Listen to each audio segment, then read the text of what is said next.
What is up, guys? Welcome back. So today we're going to be talking about a little bit of the dark side of anxiety, really dark side of anxiety. These are some symptoms, and I'm going to be talking about 11 of these today. These are 11 anxiety symptoms that made me feel like this could be my last day on this earth. And that sounds sad because it is sad. It can be downright depressing. It's miserable going through this cycle.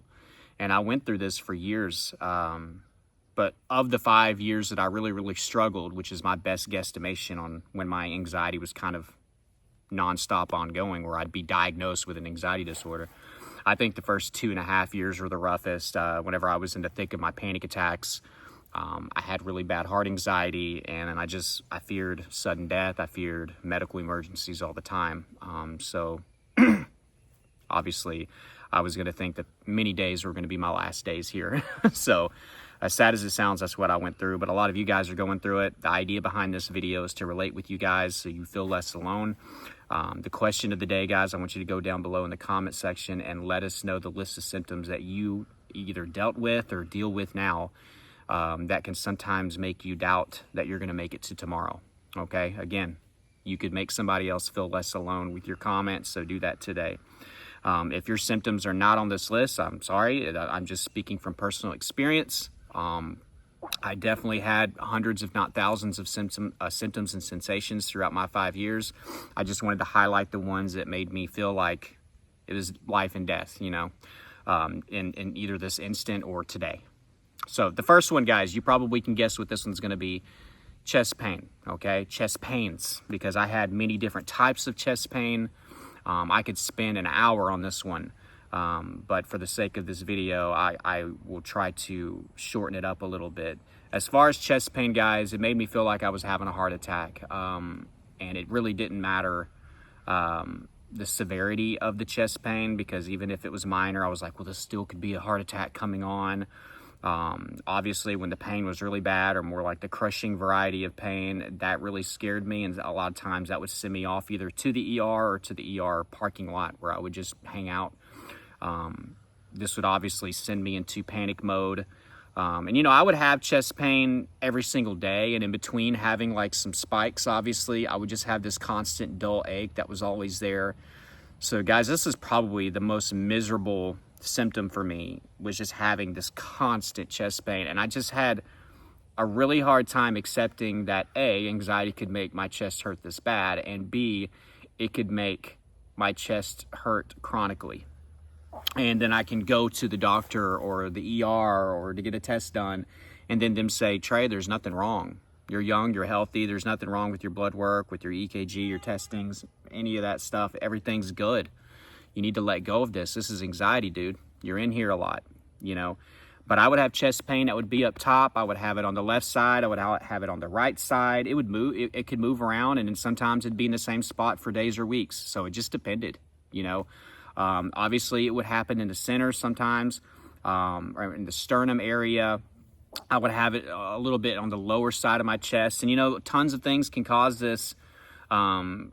Obviously, anxiety, tension, you know, muscle tension for most of you is going to be the reason that you're having it. But I've read that, you know, anxiety can flare up costochondritis. Be sure to ask your doctor about that. Some of you are having really bad pain right here in your sternum area, so that could be inflammation of the sternum, and sometimes anxiety can flare that up from what I've read. There might be other articles that say otherwise, but ask your doctor about that. That's possibly a tough diagnosis or tough for them to diagnose, but maybe you could get some help with that. Esophagus spasms. So if you're having some severe pain, that could be a culprit, and anxiety can cause that too. Heartburn is another thing that can sneak up and cause chest pains, especially again maybe on the lower half, but shoot, heartburn can come all the way up to here. So I guess it could cause the full range of burning sensations and pains and stuff like that. Indigestion can cause some chest pain. Trapped gas in the upper abdomen can put pressure in your chest area. And then you combine focus and fear. Even if the chest pain's a 2 out of 10, you add the focus and the fear, it becomes an 8 out of 10, you know? So this really, again, I could spend an hour on this, but just imagine every time my chest would start to hurt, or if it would flare up a little worse than just that constant dull ache, it would send me into panic mode. I'm pacing around, I'm racing around, and I'm checking my vitals, and I'm debating, should I go to the hospital or the ER? I'm calling my mom, who's a nurse. I'm looking for constant reassurance. You know, I'm jumping back on Google to try to reassure myself that my chances of having this is really low. I'm all these anxiety behaviors, running my hands through my hair, constantly rubbing my chest. I say this all the time because I think it's wild. I had a permanent red mark, it seemed like, on the middle of my chest. And guys, I would be massaging and poking and prodding, like I would bruise my chest. So the next day, after a really bad episode where I had multiple panic attacks and a lot of chest pain, I would have like internal bruises. Now, they wouldn't be like black and blue bruises, but like I bruised the inside of my skin and my muscle tissue from just pushing and poking, almost like I'm trying to rub the heart attack away. But chest pains, and then man, with the chest pain, it'll sneak into every aspect of your life, your work life, your sleeping, trying to be present, your relationships, driving. It's really depressing thing whenever you're trying to have a good time or do something, and then it hits. It can completely change the whole mood of the day. The second one, guys, is dizziness. Now, I didn't have this for months at a time like some of you, bless your hearts, because the little bits that I would have primarily around panic attacks, and then I did go through a few spells where I had it for a few days at a time. It was scary as hell. And I'm telling you guys, when I had one of these symptoms, and I'm telling you, I had a combination usually of these symptoms. So it wasn't just I was dealing with chest pain. No, we'd add the dizziness to it. So it's not just the dizziness. A lot of times I was having panic attacks, so my heart's racing. I have blurry vision. I have numbness and tingling, and it's all together, okay? So the dizziness, again, whenever I would have this combined with other symptoms, I'm like, oh my God, I'm about to faint, right? And that's the primary fear when it comes to dizziness. You feel like you're going to fall out, you're going to faint, you're going to pass out. And, there's many different ways of describing it, lightheadedness, dizziness, loss of balance or coordination. A really cool way of describing it is it's like being on a boat on water. You know how if you've ever been on a fishing or a bass boat or something like that, or a smaller boat is doing like this and you're trying to walk, right? It can feel like that. It can feel like things around you are kind of spinny. You just feel this general feeling of being dizzy and lightheaded. And, it didn't have to just be panic attacks that could trigger this sometimes. Changes in light are a big one. And I talk to a lot of people, and it seems like the light changes really affect the dizziness, especially if you have chronic dizziness. Going outside and the sun being really bright, going into stores with that fluorescent lighting, that is a huge one. So I would notice that sometimes with myself. And then you get dizzy, and then it can trigger the other things. So sometimes you have the chest pain first, then a dizziness, and then sometimes it's dizziness, and it can lead to the chest pain. So I would just have this domino effect with these symptoms. Excuse me. Number 3 is numbness. Numbness. Now, this scared me because I was like, oh my God, chest pain, dizziness, fast heart rate. Now we throw in numbness. There's something wrong with my blood flow. I must have a blockage. And you look that up. And guess what? I should have added this on the list, but left arm numbness and associated pain. So I'm looking that up, and bam, heart attack. So I even have it down to the left arm primarily, but I could get numbness anywhere. And what this is redirected blood flow. So your blood flow is being redirected. And if you've been checked out and you're healthy and all that stuff, you need to do that, all right? I'm not trying to play your doctor here, but if you've been checked out and you're healthy, anxiety is causing this. What's happening is, especially if you're going to survival mode or panic mode, your blood is going to your most central vital organs and muscles so you can fight or run away better. So that's going to leave us hanging in our extremities. I didn't add this one on here, but cold hands and cold feet are another problem, or cold extremities, because of the blood flow leaving that area. So when you have less blood flow, the temperatures can go down, and then obviously the numbness can happen from that. And then number 4, I'm going to piggyback off the blood flow, the redirected blood flow. Tingling. Okay, so I would get this, and the tingling, man, I'm telling you, it can be light, like a tickle, or it can be extreme, like pins and needles type feeling, like somebody's poking you with needles. But I would get this, and it would, usually it would start my fingers. I would get that, and I could get this on the extremities of my face. Also, you can get numbness on your face too. And also, I don't want you to just think this is all just surrounded with fears of my heart. Like, I would fear strokes too. So numbness and tingling and stuff like that made me think of strokes. Dizziness, could be any medical emergency for me. Excuse me. Number 5, fast heart rate. So uncomfortable. whether it be during a panic attack, or I could just be sitting on the couch, no real panic attack or anything like that, no consciously anxious situation, and my heart rate could be going 130, you know, and it's so uncomfortable. And I guess for me, the biggest fear that I had, and this is not how it works, guys, but for me, I was just like, my heart's always racing all the freaking time. Like, it's going so fast. So it's like, man, if I ever do have a blockage, or if I ever, you know, have any type of an electrical weird issue, it's going to go all in on it, because my heart's always going fast from the minute I wake up until I'm able to luckily fall asleep. You know, at rest, my heart rate could be 90 to like 120, 130, like I said, just sitting on the couch. You know, then I could get up off the couch, it'll go up 10 beats per minute, and then I'm into a full panic attack, you know, and then when I have a panic attack, we're talking 160, 170, possibly 180. I mean, that's how crazy my heart rate would get. And then I'm always checking it. So if you're checking, guys, the best way to start getting past this fear is to stop checking. Some of you aren't going to listen to me. I get it. It's a hard thing. It's a habit. For some of you, it brings comfort when you check and you see that it's in the 60s, 70s, or 80s. Shoot, I felt all right whenever it was like 90 or something. But for some of you, you're getting comfort. That's still not a good thing, because you're indicating that there's something wrong with your heart and you have to check. So you're still living like a heart patient. So those are what my numbers would look like. Fast heart, and I would do anything to avoid stuff that would get my vitals up. The heat, obviously exercise, I avoided that forever. Doing stuff out in the yard. I stopped playing sports with my friends. But even things like going up the stairs, bringing in the groceries, getting off the couch quickly, like I mentioned, could do that. And then you become more sedentary. Then you become even more sensitive to things that are going to get your heart rate up. So it's an association, guys, just like any of these other symptoms. And yes, anxiety can make you have a fast heart rate all throughout the day. Okay. And if you worry about it, that's going to be the message that works. That's going to be the symptom that happens the most often. But that was always something just going on in the background. So I feared heart attacks. I was really afraid of just sudden cardiac arrest at this time. And I was really afraid that I was going to have like an AFib episode or something like that. I feared things like POTS and all that stuff. You know, we had a friend that would come over and she had POTS. And one time I remember she fainted and it scared the crap out of me. So that stuff was always in my head. The next one, guys, is going to piggyback off the vitals, and that's going to be high blood pressure. Again, this made me fear things like aneurysms, strokes, heart attacks, blood clots of any type. And again, my numbers were always elevated, unless I just maybe possibly woke up or I'd been laying in bed for a long time, not doing any activity. You know, my blood pressure could be anywhere from 130 to 140 over 90, 95 or something like that, and I'm just chilling. That's how much of a habit it became.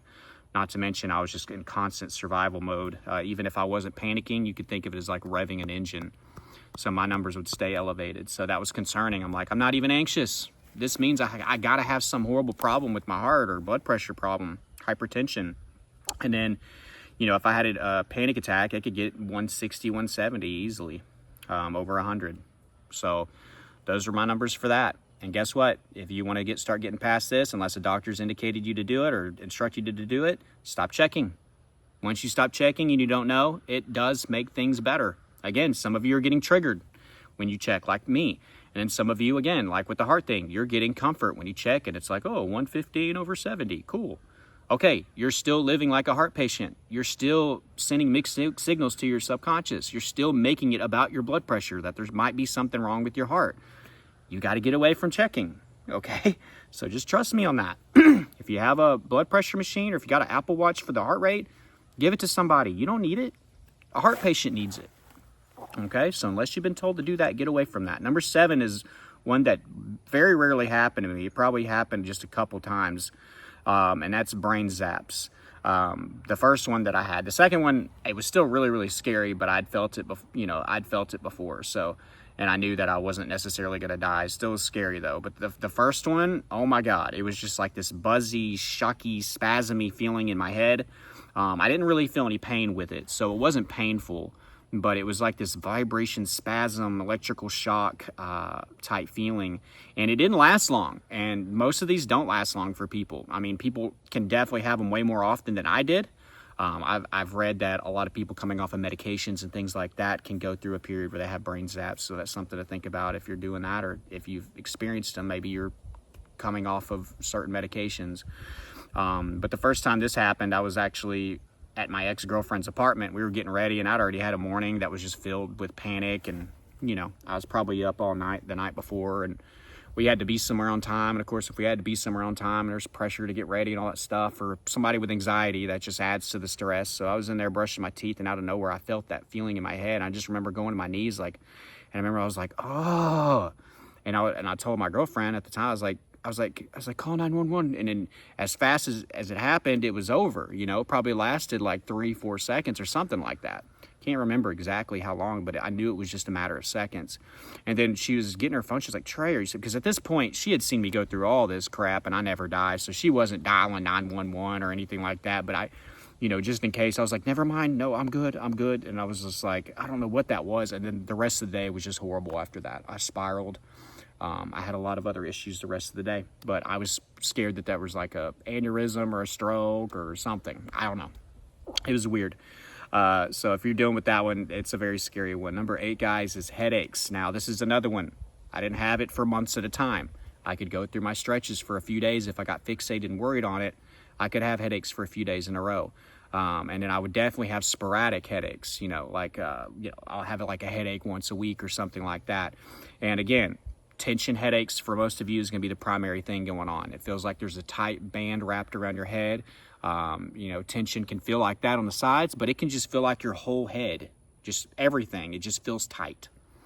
And usually that's a pretty good indicator. Again, not trying to play your doctor. If you have any concerns, go get checked out. But I'm just saying, if anxiety is what's causing it, and that's what we're going with here, if anxiety is what's causing it, that's a good indicator of that. It's just a bunch of tightness and tension.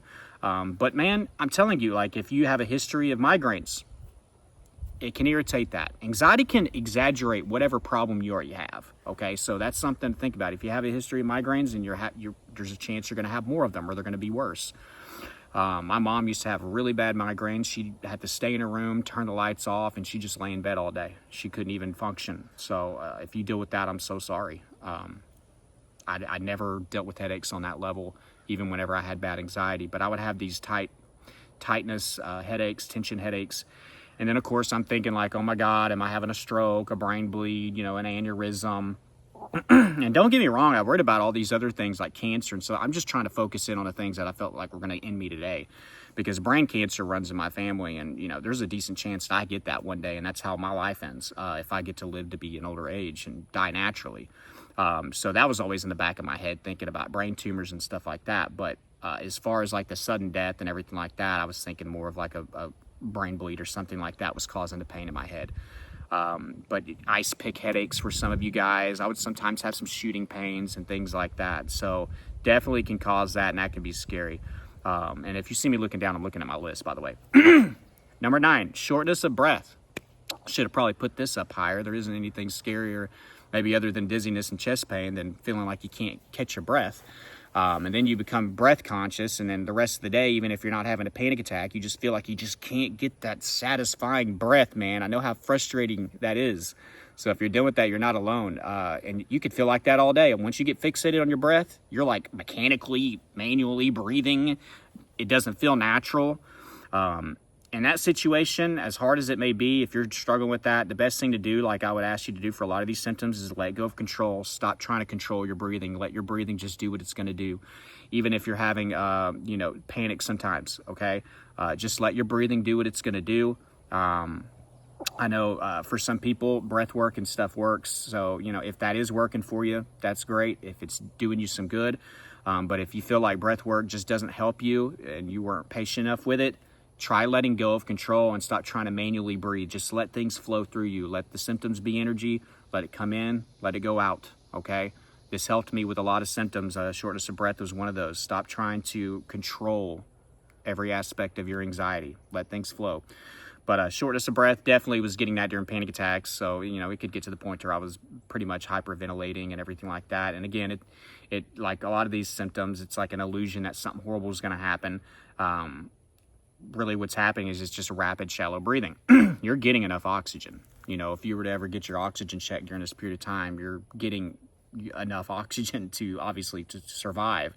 And something else to think about this, guys, if you're having panic attacks or things like that, or anxiety attacks, you're actually more alive in those moments than you are when you don't have those symptoms. You are more equipped to survive, to run, to fight.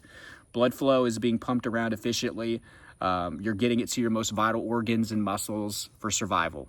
So you're actually more aware of things. You're bringing in more light, even if it results in light sensitivity or floaters. You're more sensitive. You're hypersensitive. You know, you could feel a hair brush up against you. You're feeling anything and everything in your body. It's all meant to protect you. So that's something to think about if you deal with panic attacks. That might change your perception. I'm actually more alive right now. It just feels uncomfortable, of course. So shortness of breath, obviously. Number 10, stomach pains. You know, obviously pain anywhere can be concerning, but for me, again, specifically stomach pain. So I would worry about things like pancreatitis, appendicitis, acute organ failures, digestive bleeding, things like that. So that was primarily the stuff that I would freak out about. And of course, I worried about digestive cancers and stuff like that. But again, we're trying to tune in on the things that I felt like could cause something to happen today. And number 11, last but not least, leg pains. I would get this on and off. Could be tension. Hell, I don't know what it could be aside from that. It didn't ever turn into anything, right? But I really worried about blood clots in my legs. Again, that was something that kind of ran in my family. So even though I was in my 20s when most of this stuff was happening, I still felt like I was going to fast forward to 50, 60, 70 years old and it was going to happen to me. And it didn't help when things ran in my family. So anytime I had leg pain, and again, with any of these symptoms, once you focus on it, oh, I got some weird pain in my leg or my thigh or something like that, you can replicate it, magnify it, and it can get worse. So, you know, if you made it this far, guys, I want you to go down below in the comment section and a good affirmation to put today in all caps. I will see tomorrow. I will see tomorrow. If you want more help with your anxiety recovery process, check out my course, Elite Anxiety Bootcamp. It's helping a lot of people. I'm going to go ahead and read you a testimonial real quick. Brennan says, sometimes it takes putting things a certain way in order for you to get the point. So far throughout this course or boot camp, you have hit that mark with me several times. I've read several books on anxiety as well as audiobooks, but so far this boot camp has really gotten things to click and connect inside the old noggin. Been looking for this kind of help for a while. Thanks, man. So check that out. Be a part of that. It's helping a lot of people. It's going to give you a step-by-step process and what I did to get away from these symptoms. Okay, so check that out. I got out of panic disorder, health anxiety. I'm living life the way that I deserve, you know, and you deserve to have a better life as well. So check that out. Very affordable, very extensive. My coaching call information is down below if you're interested in that. Please subscribe if you're new and like this video if you got value. I will have another video out tomorrow. Bye for now.